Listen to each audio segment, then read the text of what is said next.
gente que ha intentado hacerme sentir mal. No yo, sino la gente, ¿no? Y yo recuerdo, estaba en una comunidad del campo.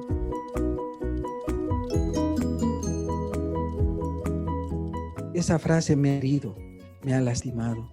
Y yo tenía por ahí que unos 15 años, 16 años, pero me hirió mucho. Hoy voy a hablar con un amigo que no veo hace más de 15 años. Es un sacerdote que nos hemos reencontrado a través de las redes, y así he descubierto que él tuvo un cáncer. Y pienso que sea muy útil abordar este tema, tocándolo con pinzas, con el respeto que se merece. Es un sacerdote que ha vencido esta enfermedad y quiero hacerle varias preguntas sobre este tema.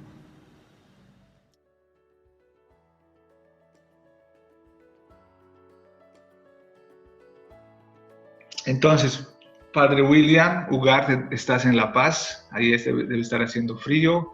Te saludo aquí desde Roma. ¿Cómo estás? Buen día, ¿para qué, no? Para ti, buenas tardes. Un gusto, mira, una sorpresa vernos de tanto tiempo. Es una sorpresa grata, obviamente, ¿no? Pese a que nos escribimos mensajes, Sí, pero este encuentro así, cara a cara, es una sorpresa muy agradable, ¿no? Mira cómo serán más desde de 15 años que no nos hemos visto. por 15, lo menos, ¿no? Estábamos en el seminario todavía cuando nos vimos. Bueno, yo supe que viniste a hacer un curso de comunicación a Bolivia y no pudimos también encontrarnos, pero la comunicación no se ha cortado en estos años, ¿no? Hemos estado siempre en contacto y creo que esa vocación que tú tienes hacia el periodismo también ha ayudado mucho para que no perdamos este contacto, ¿no? te agradezco que hablemos de un tema muy personal, pero también que puede ayudar a mucha gente. Es un tema que lo vamos a tocar con pinzas porque vamos a hablar del cáncer. Con una persona que ha vivido y que vive, tú nos contarás este tema en primera persona. Muchas veces no se quiere hablar de eso o no se sabe hablar de eso o pensamos que nunca nos va a tocar y nos queremos un poco esconder o simplemente dejar pasar el tiempo, ¿no? Pensando que no nos va a tocar. En todo caso, tú has vivido esta experiencia de tener cáncer y te agradezco que compartas conmigo en este momento tu experiencia y de eso vamos a hablar. Bueno, yo soy el agradecido en principio porque me permites exteriorizar esto que llevo, que se ha vuelto en estos últimos años parte de mi vida, ¿no? Pienso que es importante también poner también un antecedente, ¿no? Sí. Eh, yo vengo de una familia mira, mi madre murió con cáncer. ¿Ya? Cuando yo tenía años, yo recién estaba entrando a la adolescencia. No era como ahora, ¿no? Yo este año cumplo 50 años, entonces estoy hablando de que no era como ahora tan inmediata la reacción de los chicos, era siempre de otra manera nuestras reacciones. Yo me enteré que mi mamá estaba delicada años anteriores, pero no sabía exactamente cómo mal, ¿no? En casa hablaban, le operaron a mi mamá. De unos años ella afloró el cáncer, le hacían toques de cobalto. Yo no sabía qué era eso, ya te digo, porque oía en casa hablar de los toques de cobalto. Mi mamá se ausentaba todo el día, iba a la caja que llamamos acá, el servicio de salud, y le hacían los toques de cobalto, volvía en la tarde. Y bueno, nosotros somos 4 hermanos, pero mucho yo no me daba cuenta. El año 83 mi mamá enfermó mal, muy mal, y era una persona que le gustaba mucho la limpieza, que la casa esté arreglada, y un día estaba aseando su dormitorio y la escoba se cayó y se resbaló y cayó. A partir de ese momento mi mamá tuvo un momento muy, muy difícil, prácticamente ya no se levantó y fue deteriorando su salud. Y ella murió el año 83, en octubre del 83, y yo por ahí escuché, ¿no? Murió con cáncer mi mamá. pero no sabía yo lo de la adicción y menos yo me imaginaba de esta situación, ¿no? Que un día yo podría hacer esto o vivir esta experiencia. O sea, ni se me cruzó por la cabeza, ¿no? Era Pero ya una había, como experiencia, la crees muerte que de mi había mamá. un tabú para hablar de ese tema ya en los años No, 80? no creo tabú, o sea, no nos interesaba mucho, ¿no? O sea, no investigábamos mucho como ahora, ¿no? Sino el hecho era mi mamá murió y había un vacío en casa y este vacío en casa mi papá tuvo que ir llenando porque mi papá, mi mamá era maestra de kinder, mi papá era Ujú. abogado y llegó a ser juez incluso. Él se ausentaba de casa y toda la tarea principalmente a mi mamá, de la educación de nosotros, de la atención de la casa. Y murió y claro, había que asumir roles que mi mamá los hacía. Ese año que murió mi mamá, mira, yo te cuento como anécdota, mi papá no sabía ni qué número de calzado nosotros usábamos, porque todo había delegado en mi mamá. Le Ya. afectó mucho a mi papá la muerte de mi mamá, le afectó mucho. Yo recuerdo, yo estudié con unos sacerdotes en Potosí, el Colegio Franciscano se llama, y Porque tú vivías en Potosí íbamos a misa los o en domingos. Sucre. Yo vivía en Potosí, yo soy potosino, ¿no? Nací en Potosí, viví, me eduqué en Potosí, y por eso yo estudiaba en el Colegio Franciscano. Y los domingos teníamos la misa, estábamos obligados a ir a la misa todos los del colegio, e íbamos con mis hermanos y mi papá a la misa, y después de la misa, yo siempre recuerdo, nos íbamos al cementerio, y mi papá siempre derramaba lágrimas. La quiso mucho a mi mamá, la quiso mucho, pero no hablábamos en sí de su enfermedad, de que murió, sino murió. Ese era el hecho, ¿no? Ujú. Y claro, al poco tiempo mi papá también murió, el año 97, cuando yo estaba a un año de terminar el colegio, mi papá murió también. Solo que él no murió de cáncer, sino tuvo problemas, él era muy enfermizo con el tema del estómago, tenía úlceras y tuvo problemas, se desangró un tiempo, se entró la sangre al pulmón, complicó las cosas y él murió. Pero si te das cuenta, el tema no lo habíamos tocado en sí, el tema del cáncer. Yo sabía que murió del cáncer, le habían extirpado a mi mamá el seno porque le encontraron un tumor más allá. Pero hubo un cierto temor. Yo tengo dos hermanas, mi hermana mayor y la última es mi mujer también, porque había como esto, ¿no? Quizás ellas también van a tener, como ha tenido, quizás ellas también van a tener. Eh, Ya. pero no, nunca nos imaginamos que las cosas iban a ser de otra manera, ¿no? Que Sí. yo iba a Tú, ser el que pero iba a pasar esta en experiencia. ese trajín, digamos, en tu vida, tú fuiste al seminario, te ordenaste sacerdote. ¿En qué año te has ordenado sacerdote? Bueno, mira, yo terminé el colegio el año 88, en 1988, y el año bueno, el año mismo, ese año 1988, yo conocí a Monseñor Edmundo Abastoflor. Él era obispo de la diócesis de Potosí. Es Ujú. interesante, yo por un pelín no fui franciscano.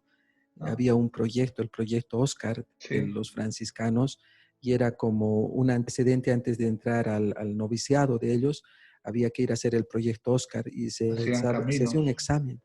Y, sí, y era un examen que se hacía en el colegio y de ahí se seleccionaba para ir al proyecto.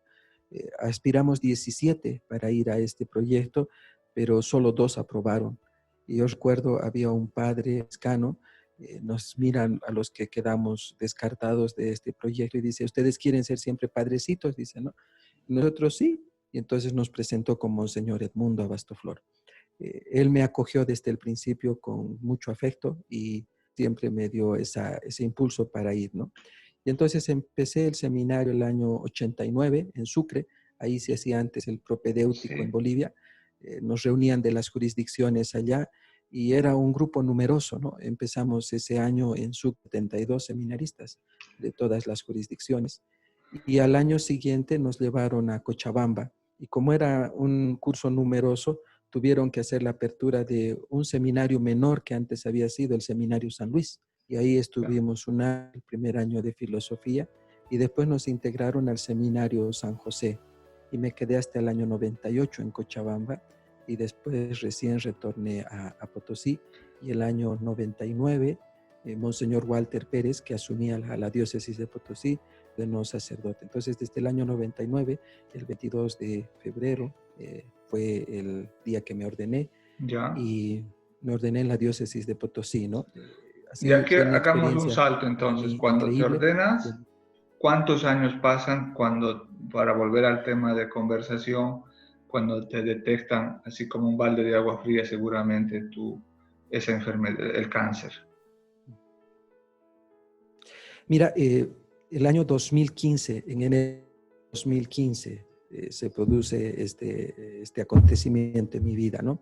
Sí. Estaba, ¿Cómo fue eso? mira, yo estos últimos 14 años yo estuve en el campo trabajando en el norte de Potosí y teníamos la asamblea diocesana, era enero, porque es en enero la asamblea diocesana en la diócesis de Potosí, y yo llegué el día lunes, empieza la asamblea y llegué con cierto malestar.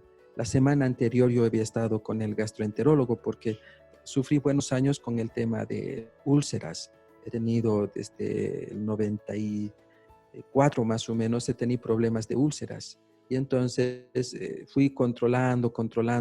Y la semana anterior a ir a la asamblea diocesana, estuve en La Paz porque ahí está mi gastroenterólogo para que me observe y me hicieron una endoscopía. Y bueno, ese día lunes yo llegué a Potosí, llegué con malestar del estómago. Entonces en la noche le llamo al doctor y le digo, estoy con este malestar del estómago, ¿qué puedo hacer? Y me dice, mire padre, váyase mañana a un laboratorio y le vamos a hacer unos análisis. Okay. Entonces yo me fui al día siguiente a un laboratorio en Potosí y el doctor habló con la encargada del laboratorio y le dio unas instrucciones para unos exámenes.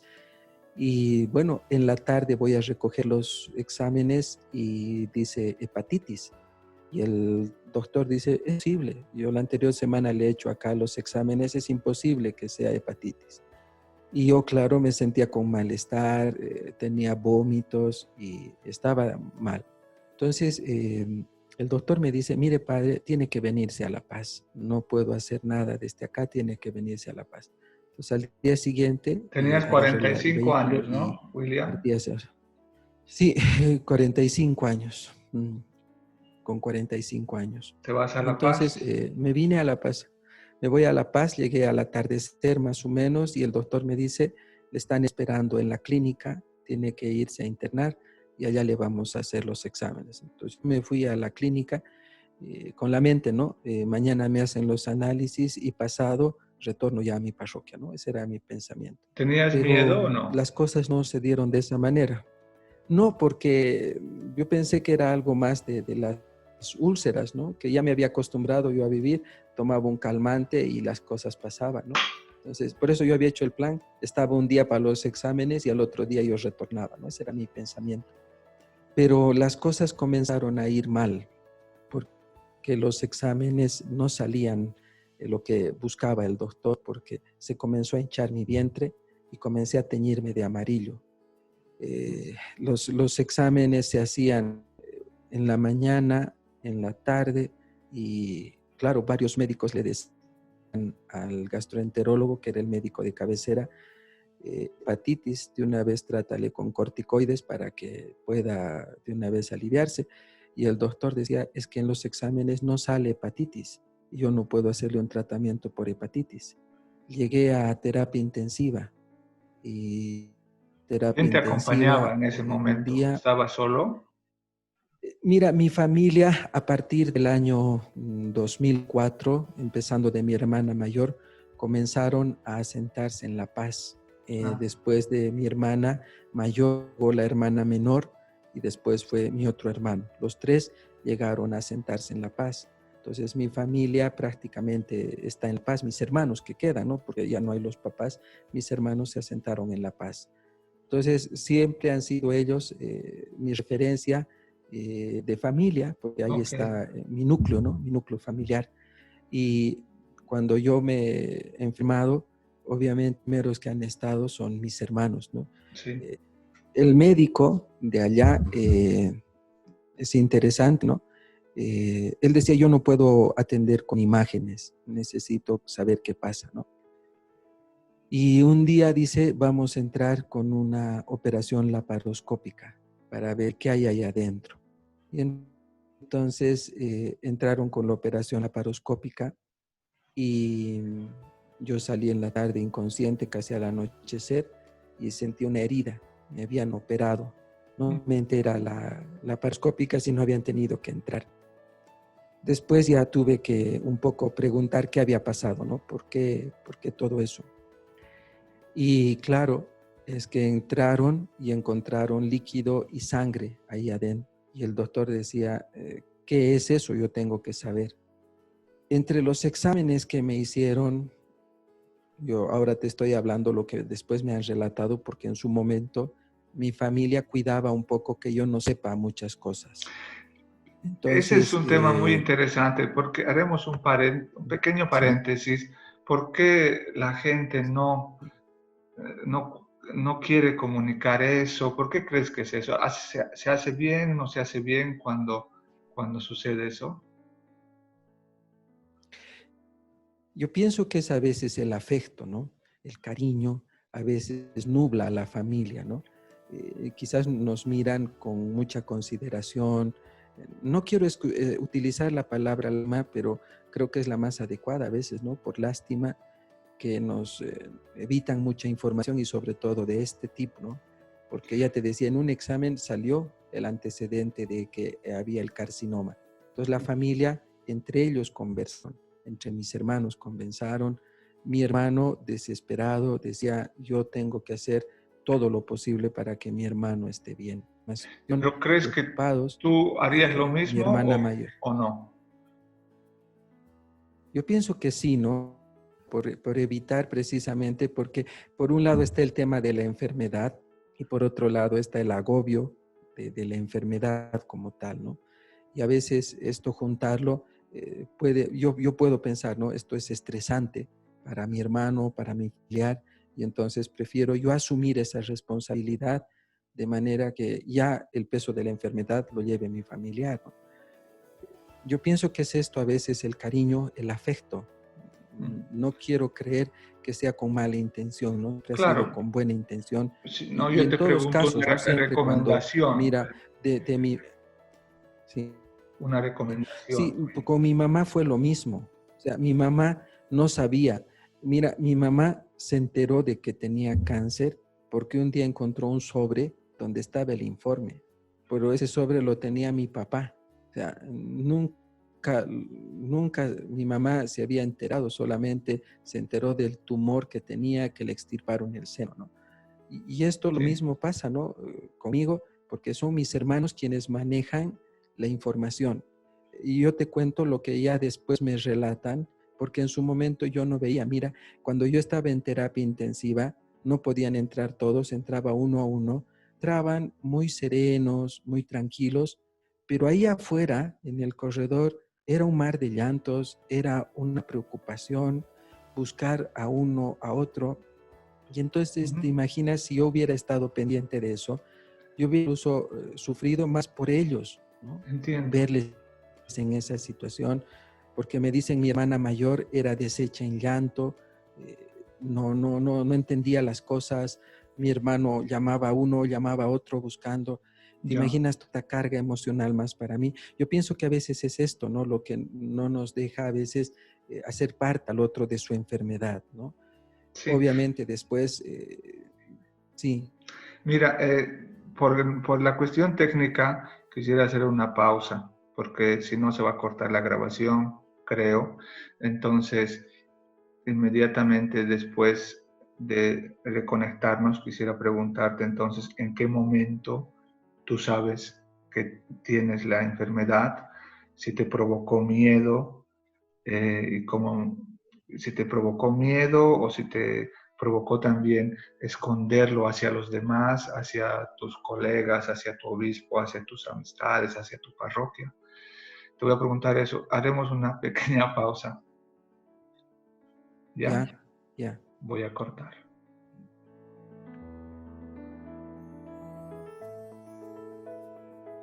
Entonces, yo te tengo que preguntar ahora, ¿cómo te enteras tú de que tienes cáncer y qué significa, cómo se transforma tu vida, qué impacto tiene en tu vida personal, ¿no? Bueno, como llegué a terapia intensiva y me habían operado, entonces habían encontrado que la vesícula había necrosado y esta vesícula necrosada es alojar cerca al hígado, en los ganglios linfáticos. Entonces, esto es lo que ocasionó que tiña de amarillo, que se hinche mi vientre.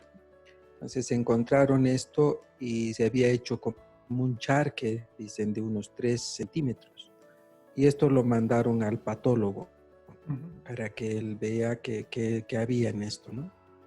Una mañana estoy en la clínica y estaba con la fisioterapeuta y con mi sobrina estábamos. Si justo esa parte se ha cortado, cuando tú estabas con tu prima o con tu sobrina, Sobrina.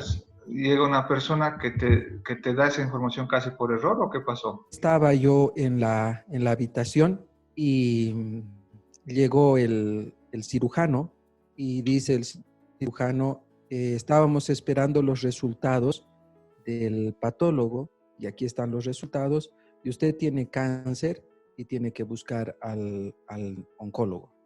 Fue Así un tal balde de cual, agua ¿no? fría para vos. No, bueno, en ese momento eh, él se salió de la habitación, ¿sabes? Y mi sobrina que estaba conmigo se entró al baño para llamarle a mi hermano. Yo no sabía, ¿no? Después me enteré eso, pero se entró. Y estaba con la fisioterapeuta. Y la fisioterapeuta me hace una pregunta, ¿no? Me dice, ¿cómo tomas esto? Esto que te acaba de decir el médico. Y yo le digo, con paz, pero no vas a reaccionar, me dice, ¿no?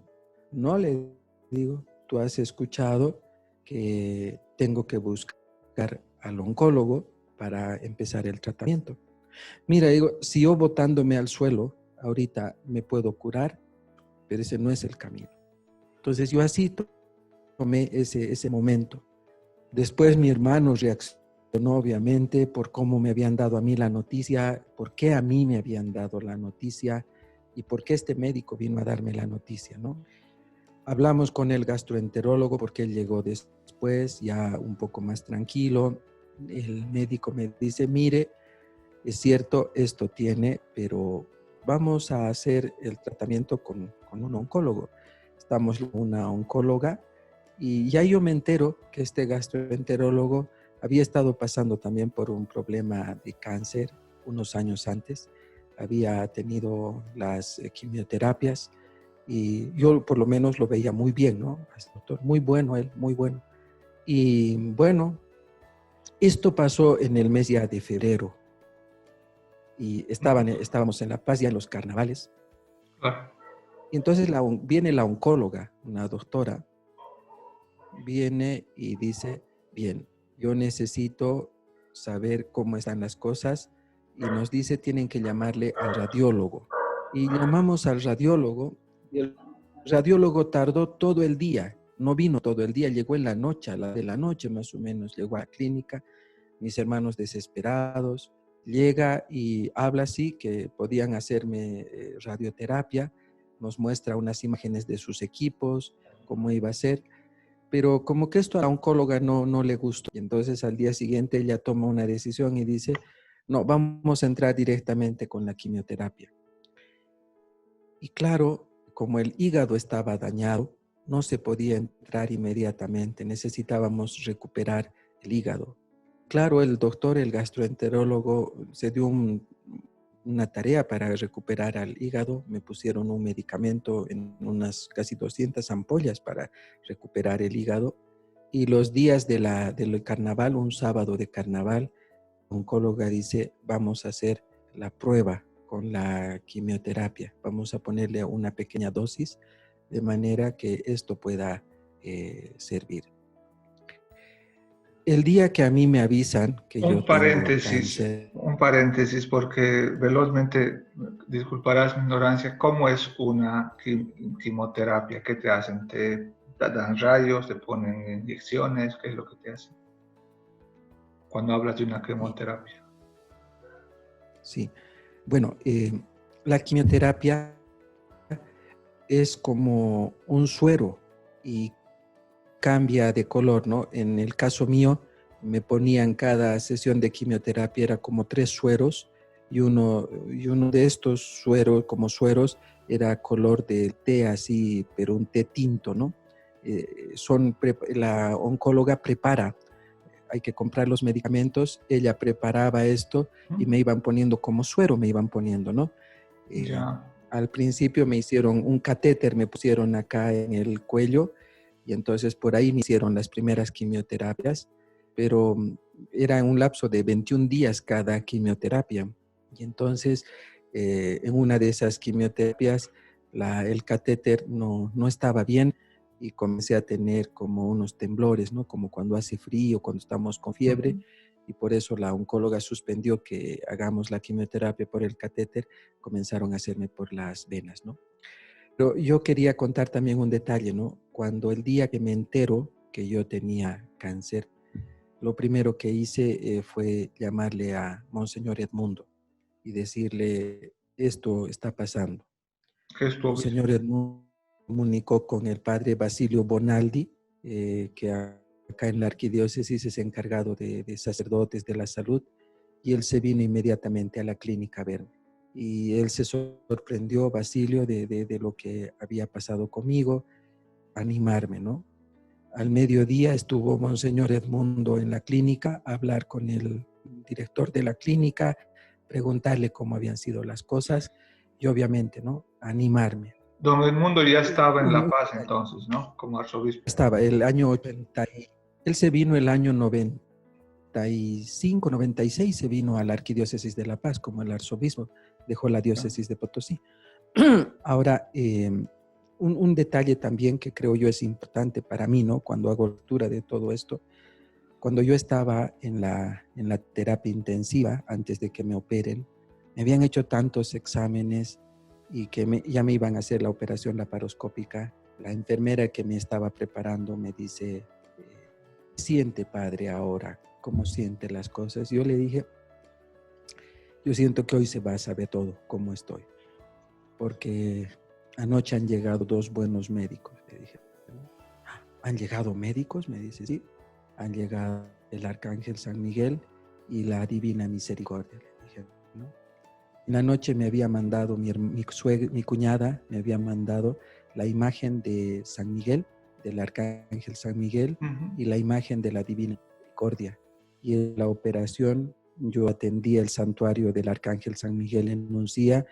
Mi otra sobrina me lo trajo de la ropita de San Miguel, la pechera, y eso me pusieron debajo de la almohada y estaba con esto. Entonces yo tenía esto, Tu fe mi se fe, estaba mi, fortaleciendo cada vez más. y esto, o sea, yo tenía esto, ¿no? Y dije esto con certeza a la enfermera porque yo creía en eso. Y antes de entrar a la operación, a los médicos en el quirófano, yo les pedí que recemos. Yo es lo último que me acuerdo antes de dormirme, ¿no? Rezamos antes de la operación. Entonces yo tenía esto también y estas cosas para mí, llegado el momento, fueron muy importantes porque tenía mi familia, tenía la gente de iglesia y tenía mi fe. Entonces cuando entré a la primera quimioterapia, la primera prueba, había, mira, todo un antecedente interesante para poder entrar a la Ya. primera prueba de la quimioterapia. Y Este dime, sábado de carnaval me hicieron prueba. dime, tu fe, cuando te enteraste de eso, ¿tuviste miedo, tuviste rabia, tuviste desconcierto a nivel de tu fe, a nivel de tu amistad con Dios? ¿Viste que era una prueba? Porque seguramente hay mucha gente que no tiene el don de la fe. Ellos, bueno, no sé cómo hacen, pero la gente que tiene el don de la fe seguramente también lo ve como una prueba. Habrá gente que dice, ¿por qué esto me sucede si yo creo en Dios, si yo voy a la misa? ¿Por qué me sucede, no? Habrás escuchado eso. ¿Con qué reflexión te nace? Bueno, mira, para mí, no por el hecho de ser sacerdote, ¿no? Porque uno puede decir, como es sacerdote, entonces tiene que tener fe, pero también soy un ser humano, y como ser humano, yo entiendo que la vida tiene sus sorpresas.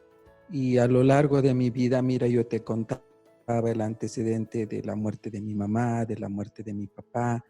Son situaciones que quizás me fueron preparando también en la vida. De manera cuando que llega una cosa como esta, no le eché la culpa a Dios, no le eché la culpa a nadie, sino lo asumí como que ahora era parte mi vida también esta experiencia.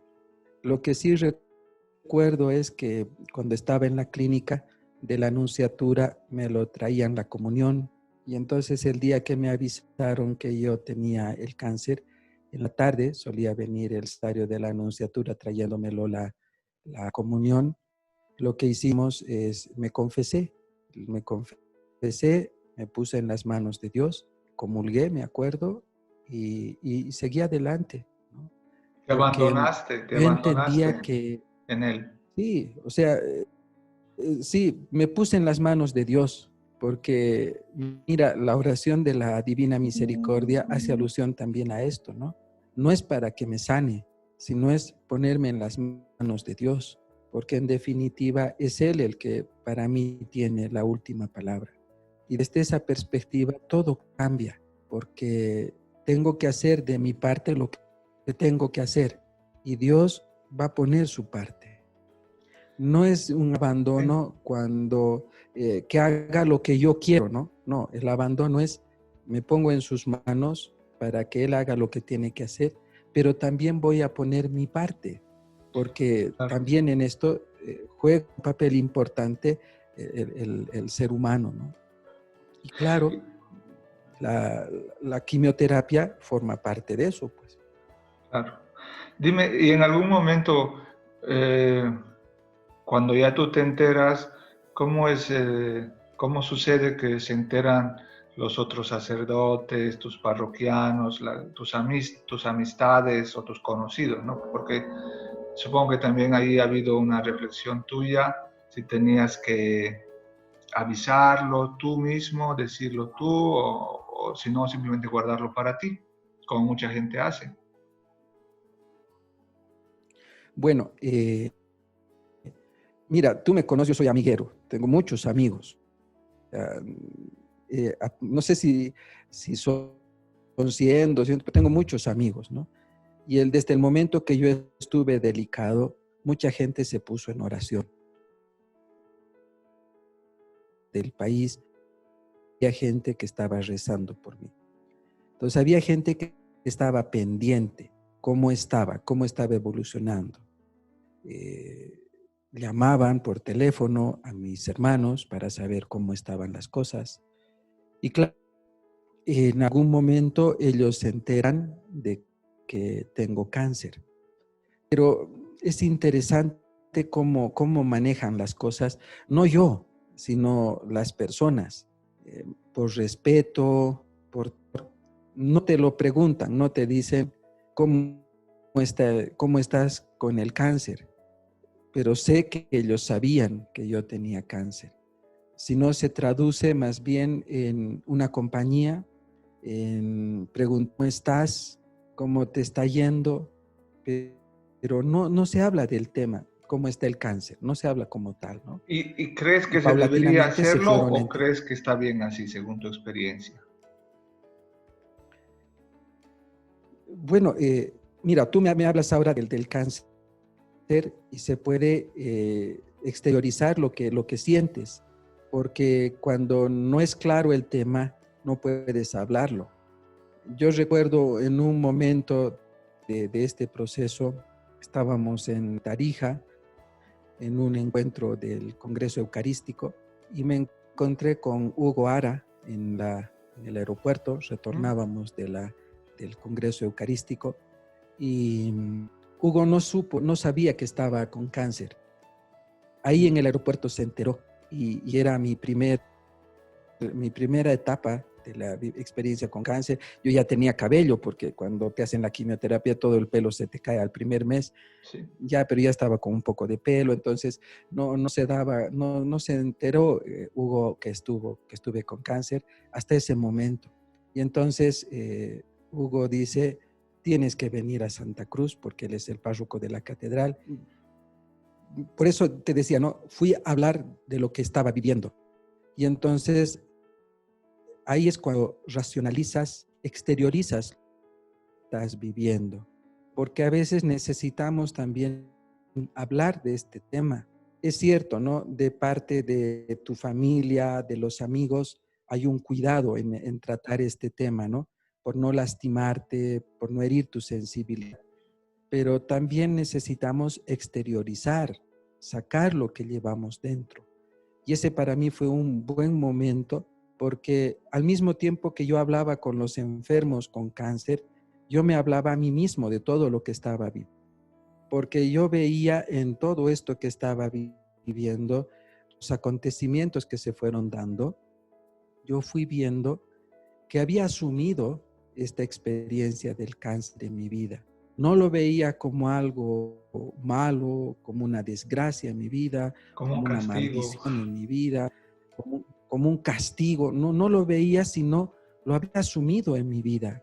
Y claro, eh, hubo una palabra que yo al principio escuché de Monseñor Ricardo Centellas cuando hablamos, ¿no? Él me dice, tienes que aprender a vivir con esto. Esto me lo dijo, yo lo había internado mucho en mi vida y aprendí a vivir con eso. Formó parte de mi vida y formó parte de mi vida al punto que yo hacía todas mis actividades, entre comillas, normales. Yo te decía hace un momento, yo estaba en el campo, estaba en el norte de Potosí y tuve la dicha de ser vicario episcopal de las 5 provincias en el norte de la diócesis y asumí y seguí haciendo mi trabajo. O sea, se formó parte de mi vida. Entonces, cuando Hugo me da la oportunidad de hablar, hablo de mi experiencia, hablo de mi vida, pero estoy teorizando al mismo tiempo lo que estoy viviendo.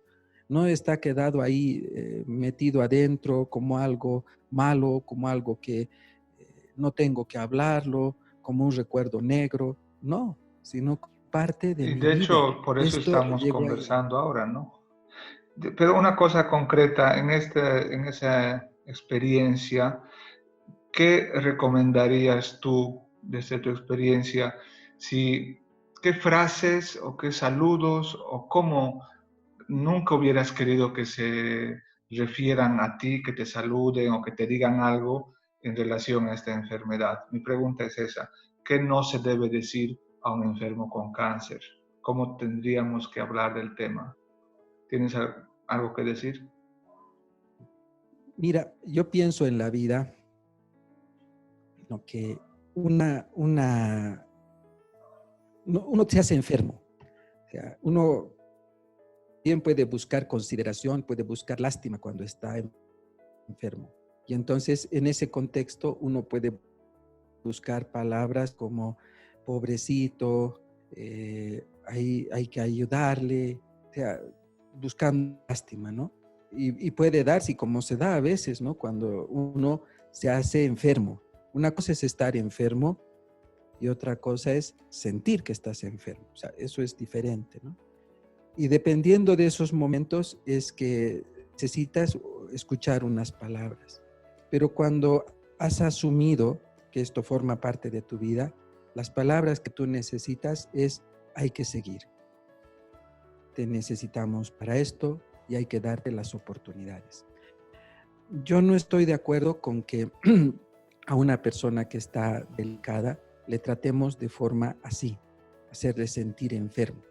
Yo pienso que es cierto, algunas cosas no puedes hacerlas, algunas cosas, pero otras las puedes hacer. Y entonces hay que dar la oportunidad, hay que dejar que hagan cosas. Yo pienso que tenía una brillante oportunidad para una vez enterarme que tengo cáncer replegarme al seminario en Potosí, porque ahí generalmente yo tenía mi cuarto, llegaba del campo al seminario, y tienes la oportunidad de replegarte y haces mínimo esfuerzo, ¿no? Como estás delicado, celebras la misa, te vuelves a tu pieza, haces algunas cositas y listo, ¿no? Yo no elegí ese camino y el Es decir, camino a veces que el seguí. peligro es de que entres en una espiral de que te vas apagando. Mm. Por eso, pero es también la actitud. Nosotros llamamos fe. El que no tiene fe es actitud, ¿no? Sí, Esto es importante. ¿Cómo te plantas tú con esto que tienes en la vida? Porque lo que le decía a la fisioterapeuta, ¿no?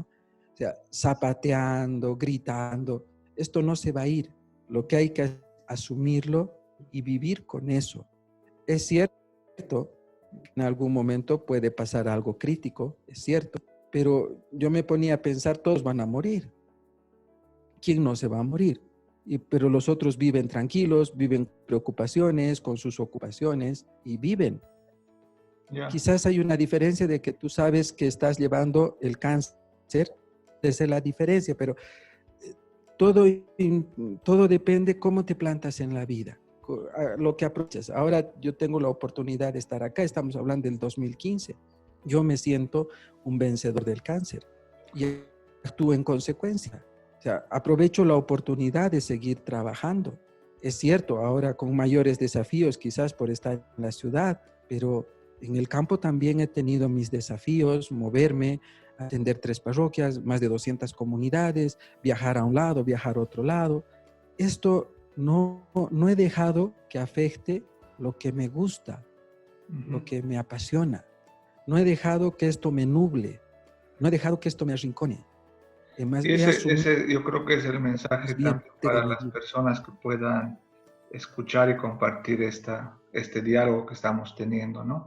Es interesante cómo se entra también en un mundo donde tienes que primero asumir, luego convivir y luego también, en el mejor de los casos, sentirte vencedor, pero en todo caso eres un luchador y era importante también saber cómo las otras personas, el entorno familiar, tiene que, tiene que relacionarse con una persona que está con cáncer o con el mismo cáncer, ¿no? Que no es un castigo de Dios, que es una situación que puede llegar en cualquier momento a cualquier persona. Y creo que también yo quisiera que tú mismo hagas una invitación porque, como te decía, el hecho de hablar de esto es algo a lo que mucha gente prefiere evitar, pero en tu familia has tenido estos casos, la prevención. Los sacerdotes, los hombres, a diferencia de las mujeres, creo que tienen menos disponibilidad al tema de la prevención, ¿no? Por ejemplo, en las publicidades se habla mucho del tumor al seno, de la prevención, de verificarse. De los varones nunca se habla de ir a un urólogo, es un tema del cual no se puede, del cual no se habla con facilidad, pero creo que la prevención también es importante, ¿no? Sí, a ver, esta mi respuesta yo quisiera dividirla, ¿no? Ha habido gente que ha intentado hacerme sentir mal. No yo, sino la gente, ¿no? Yo recuerdo, estaba en una comunidad del campo, estábamos saliendo a una procesión con la imagen y yo había pedido, tenía la ayuda de un padre de Yayagua que la acompañe en la procesión. Yo iba a celebrar los bautizos y entonces salía la procesión y yo estaba entrando a la iglesia, no estaba revestido y entonces vi que la gente se agolpaba alrededor de la imagen y habían niños y entonces yo les decía, no se empujen, no se empujen, no hagan eso. Y un hombre se dio la vuelta, yo estaba sin pelo como había estado con las quimioterapias y se dio la vuelta y me dice, Carlón, me dijo, ¿no? Entonces, la gente a veces intenta, ¿no? O sea, que te sientas mal. ¿Qué es lo que te Teníamos una dijo? vecina, cállese pelón, o sea, porque yo no tenía Ah, pelo, entonces ok. cállese pelón, ¿no? Entonces, bueno, teníamos una vecina cocina en la casa parroquial y claro, esta señora estaba construyendo su vivienda, pero estaba afectando a nuestra sacristía y claro, yo me puse firme y dije, esto no puede ser así. No puede ella construir lo de ella, destruir lo otro. Entonces la señora era una señora protestante Ujú. y andaba molesta, ¿no? Porque yo me oponía a que ella. Entonces un día ella trae a un técnico de la alcaldía para que pueda él autorizarle y yo pueda ceder, ¿no? Entonces yo al técnico le dije, entraremos y veremos lo que está destruyendo. Y entonces la señora me dice, usted mire, no me deja hacer, Dios ya le ha castigado, ya le ha mandado una maldición. Entonces, ha habido situaciones cuando la gente intenta hacerte sentir mal, pero vuelvo, ¿no? O sea, ¿cómo tú te ubicas frente a esto y recibes esto? Porque eso también es importante, o sea, si tú esto te lo asumes, yo podría en ese momento desmoronar y decir, cierto, es una maldición, yo que creo en Dios, me ha llegado esto, pero no lo he tomado así, ¿no? No lo he tomado así, sino ha llegado, está ahí, ¿no? Es parte de la vida y está ahí. Entonces, yo quería en esta primera parte esto, ¿no? Que puede haber que la gente intente hacerte sentir mal, ¿no? Ahora, es cierto, la prevención en los hombres, ¿no? Mira, cuando a mí me detectan que ha necrosado la vesícula, el médico me dice, esto ha debido pasar por lo menos en mayo del año pasado, porque esto estaba en enero, febrero. Esto ha Ya. debido pasar en mayo del año pasado, dice el médico. Y usted ha debido tener dolores fuertes. Y claro, me dice, usted tiene mucha resistencia al dolor. Sí, yo quizás tenía dolor, me tomaba un mate o un calmante y pasaba el dolor, ¿no? Y quizás lo hacemos parte de nuestra vida, a veces el hacer las cosas, ¿no? El no tomar esto espacios para nuestra salud, por ejemplo, ¿no? Y puede llegar una situación como esta, que es extrema, pero puede haber otras situaciones también, porque no nos cuidamos también. Y cuando llega a estos momentos, como que se descontrola todo, porque hasta el presupuesto, porque este tema es caro todavía. En Bolivia es Claro. muy caro todavía esto. No es fácil asumirlo y vemos a la gente como mendiga de un lado a otro lado para poder aliviar en algo su problema de cáncer. Entonces, ¿cuántas cosas se podrían evitar si en un momento hacemos controles, eh, hacemos la cuenta de lo que está pasándonos y vamos a un médico, ¿no? Esto también es un llamado de atención a eso, no esperar hasta el límite, sino en el momento hacer las cosas. Y más cuando podemos hacerlo, ¿no? Siempre hay una posibilidad, ¿no? Pretextos hay, pero hay posibilidades también para poder hacer las cosas. Uno puede decir, Sí, es que no hay acceso a la salud. Ser, pero si uno se da formas, puede hacerlo, ¿no? Hoy en día hay tantas posibilidades, ¿no? al Uno menos puede un hacerlo. análisis de El tema sangre es una vez al año, dicen, ¿no? esto, ¿no? O sea, hay formas, ¿no? Eh, y evitar llegar a esto, porque esto es peor, es peor. No hay nada como esto. Y ya les digo, el tema económico, incluso para la familia, es fuerte esto, ¿no? Entonces, Sí. es cierto, hoy día hay medicamentos, nos decía la oncóloga al inicio de la quimioterapia, hay también copias de medicamentos, pero eso decía, son copias, ¿no? O sea, los resultados no son eh, lo que espera uno muchas veces. Entonces, hay situaciones que se pueden evitar, En pero síntesis, hay que algo, prevenir, hay algo que que yo cuidarse. quiero que se destaque, ¿no? Eso, cuidarse, pero algo también, ¿no? Es la actitud y es la fe. O sea, esto creo que también es muy importante en la vida, no solo para esto, sino para todo. O sea, lo que emprendes, lo que está en tu vida, si no lo vives de una manera eh, bien, no vale la pena. ¿Para qué mortificarnos? ¿Para qué herirnos nosotros mismos? No, yo pienso que lo que en la vida tienes que saberlo valorar, tienes que saberlo asumir en tu vida. He contado, yo soy huérfano, pero nunca me he sentido huérfano. O sea, nunca he sentido el pobrecito huérfanito, que no tiene mamá, que no tiene papá. No, sino eso ha sido parte de mi vida. Cuando murió mi papá, estábamos un día en casa de los hermanos de mi papá y uno de mis tíos me dice, anda a comprar un refresco. Y yo cuando estoy saliendo de la habitación a ir a comprar el refresco, escucho una frase de mi tío y dice, no, pobrecito este chico, dice, ¿no? Esa frase me ha herido, me ha lastimado. Y yo tenía por ahí que unos 15 años, 16 años, pero me hirió mucho. Yo dije, no soy pobrecito.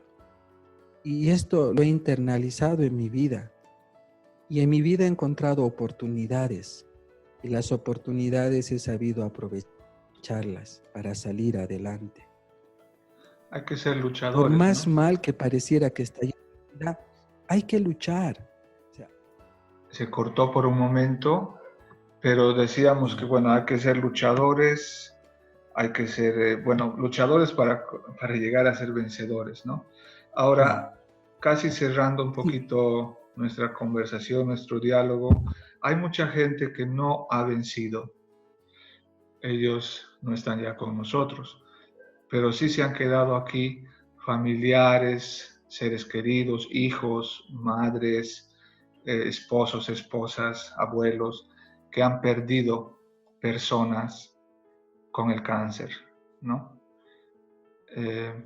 Supongo que tú, como sacerdote también, y como una persona que ha vivido esta experiencia, tienes un mensaje para todos ellos. Y con un mensaje de este tipo yo quisiera ya empezar a cerrar nuestro diálogo. No sé si me escuchas bien. sí. A ver, mira, tú sabes, yo soy potosino, he trabajado en la diócesis de Potosí hasta el año 2019.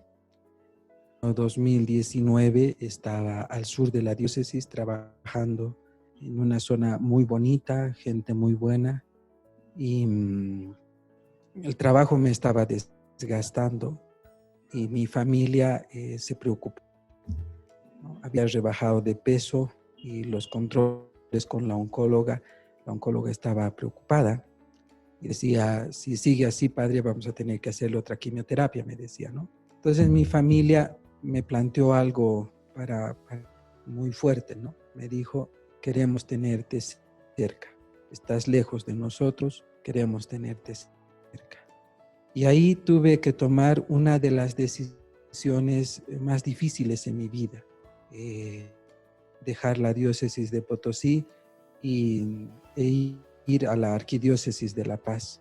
Obviamente es un trámite para esto, no es que yo agarro mi maleta y me voy, ¿no?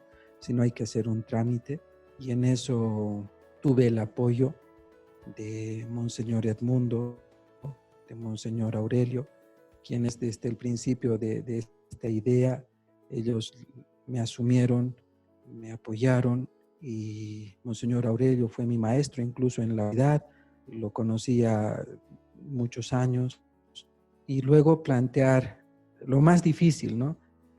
Plantear a Monseñor Ricardo. Lo más difícil para mí, ¿no? Porque era dejar la diócesis. Y él más bien me apoyó y dijo que si era por el tema de mi salud, él apoyaba y me dio el permiso para venir a la Arquidiócesis de La Paz. ¿A dónde quiero llegar con esto, no?